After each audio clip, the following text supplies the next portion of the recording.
Alright, what's up guys? My name is Zach, and today I am driving a 2006 Mercedes S65 AMG. Up front is a 6.0 liter twin turbo V12, and down below is a 5-speed automatic transmission. Now I am super excited to be driving this S65 AMG for one reason, ladies and gentlemen.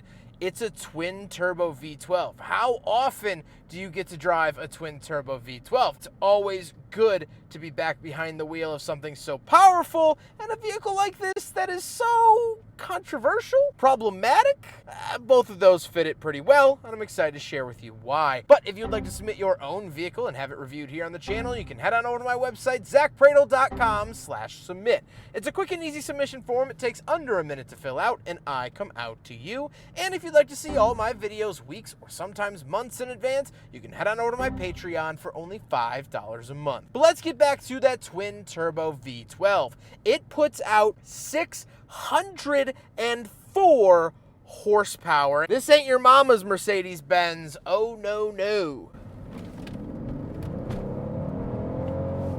Oh, just giving it a little bit of wiggle room, and it'll go. It'll chirp the tires all day long. It's a luxury car when you want it to be, and it is a missile on the other days. This thing is fast, and you feel all of that power. Now, in the early 2000s, there was kind of an engine race between the German brands. You had BMW sticking a V12 in their 7 Series back in the 90s. Well, Mercedes came back and hit even harder. They gave twin turbos to their V12 in their full-size luxury sedan. And so Mercedes and BMW kind of went back and forth. That's why BMW stepped it up to a V8 in the M3, a historically 6-cylinder vehicle. They gave it that 4-liter V8, that awesome, amazing engine. BMW stepped up the M5 and M6 to have a V10. So it was really the emissions crackdown of the late 2000s that killed all of this. But Mercedes was delivering haymakers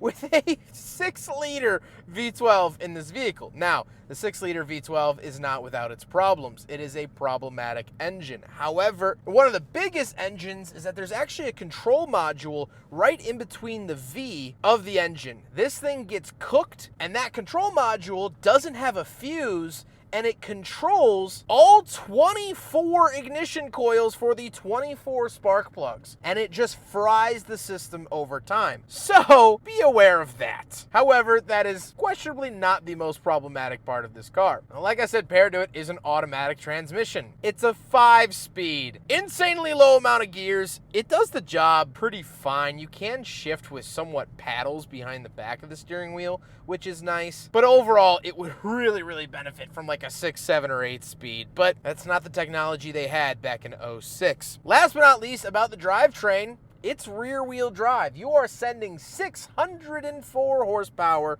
to the rear wheels. It's no wonder why you chirp them. How does it feel to drive the S65 AMG? Honestly, I've been cruising for these talking parts through the neighborhoods. Drives so normal. You don't even really hear that it's a V12. You get somewhat of a grumble that you would associate with like V8. Maybe, maybe a V6 with a exhaust leak. So it's very unassuming, but then you put your foot into it and it changes completely. It barks, bites, snarls, and rips your absolute head off. And I love that duality. I love that this vehicle is able to do both. And according to the owner, on the highway between 70 and 120 miles an hour is absolutely unreal. Unfortunately, I don't have the cojones nor the time or space to test that theory, so you'll have to take his word for it. But I can tell you off the jump and even at speed, there's power everywhere you want it, and you will not leave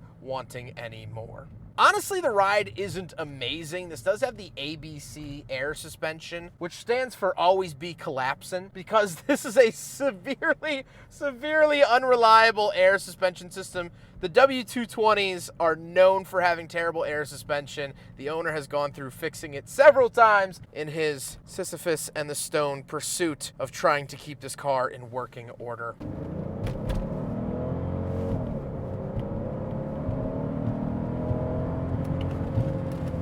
Oh, it's like a silent freight train. I mean, it's just crazy the way that it just keeps going. The road was kind of coming in and out, but this remained constant. It's a dark storm cloud that has no chance of stopping.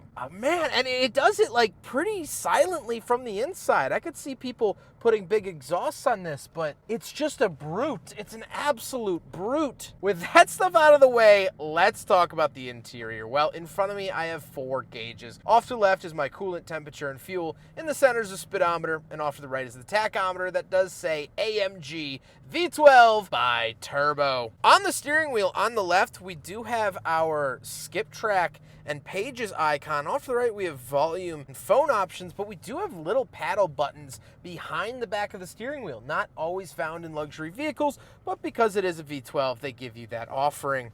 Off to the left, we do have a climate control vent, headlight switch, headlight washers, and our parking brake. And moving on to the door, we have our power mirrors, seat adjustments, heated and ventilated seats, memory seats, and then down below, we have all of our window switches along with trunk release. This does have a power trunk. Moving into the center, you do get some climate vents as well as a bunch of buttons, notably for the rear sunshade, parking sensors on and off, the sport suspension, raising the vehicle, lock and unlock, hazard switch, ESP off, headrest fold, and your towing button so the alarm doesn't go off. And then we have our radio. This is an aftermarket radio in the original bezel, so the things on the side are standard, like the radio and TV buttons and volume and skip track and all of that around the sides of the radio.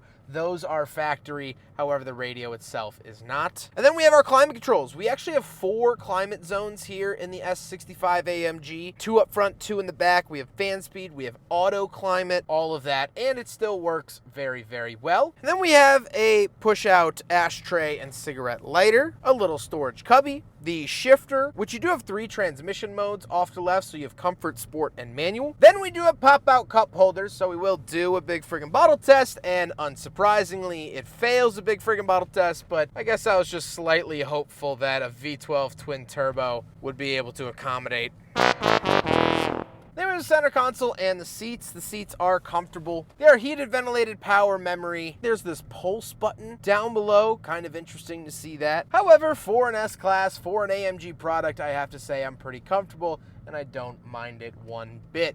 However, speaking of seats, we do have back seats. So let's go do a back seat review. All right, so we're in the back of the 2006 Mercedes S65 AMG. And a couple of things to note. For the first time ever, normally this is where you want to be in an S-Class. However, driving a V12, I'd kind of rather do that. But that's not to say that this isn't an amazingly luxurious back seat. First of all, right off the bat, the things that you'll notice are screens in the backs of the headrests. Absolutely love that. We have headphone jacks in them and whatnot. We also have reading lights and our own little vanity mirror. Oh, God. Is that what I look like all the time?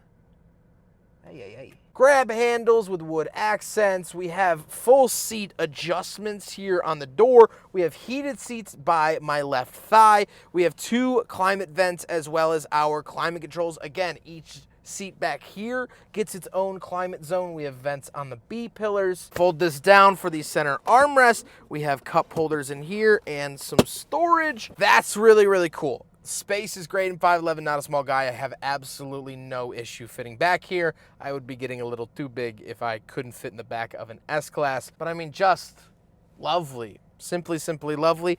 Do I not have a control for the rear sunshade? Boy, I sure would like one. I think I have to ask my driver for the rear sunshade control. Huh. Oh well. I guess that's one demerit point for the S65 AMG. Let's hop into the very back. We'll take a quick look at the temperamental trunk, and then we'll talk about the looks. All right, around the back, and the owner says that it is a very temperamental trunk. So, press and hold. Oh, it clicked. Oh, it actually worked for me. It knew it was on camera.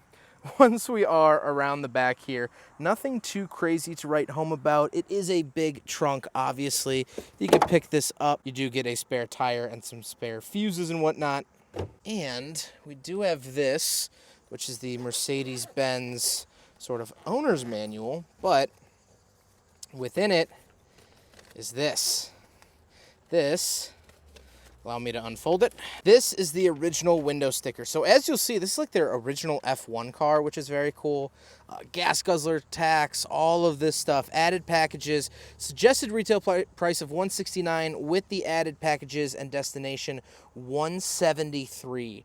Absolutely amazing. Here's the original fuel economy. I mean, so cool to see all of this. This is the original 06 S65 AMG long wheelbase sedan, hand-built 6-liter 36-valve twin-turbo intercooled V12. I mean, it's so cool to see that, but here is the rest of the trunk. And pop up here, tailgate. Oh, that's kind of quick. Okay. It might have lost its grace in the last 20 years, but that's okay. Now we gotta talk about the looks, and honestly, I've never disliked the look of the W220 chassis. However, I think this is incredibly unassuming and incredibly downplayed for what's sitting under the hood. This does not look like a vehicle that has a twin-turbo 604 horsepower V12. It just kind of looks like every other S-Class, and maybe that's a good thing. Maybe you want it. Maybe you want that subtle power. Maybe back in the day you didn't want to be flashy, but you wanted that big engine. Sure, but now, like when I'm filming this, I want this to brag. This car has every right to brag, and yet it chooses not to, which I find to be kind of interesting and, at least at the end of the day, admirable. With all of that being said, let's get on to my final thoughts. What do I think driving the S65 AMG? Well, right off the bat, any day driving a twin-turbo V12 above ground is a good day. And I'm very appreciative of this experience, and for the owner, Matt, driving this car from Florida to Chicago so I could review it. It's a brute. It's an insane driving experience. It's unapologetic. It's in your face for the most part, and I love that. I just get nervous with this car. Originally, this car sold for $173,000 in 2006, which in 2025 money is about $280,000. And I just don't really see all of that. The interior plastics aren't great. This was the Daimler-Benz era, so it's not really that wonderful. And just the overall reliability is just not there. Not only with that V12, now with the twin turbos, there's so many things to go wrong. But the trunk only works every third time, the owner said. The air suspension will give out at a moment's notice. The soft close in one of the doors doesn't work. And so the saying is true.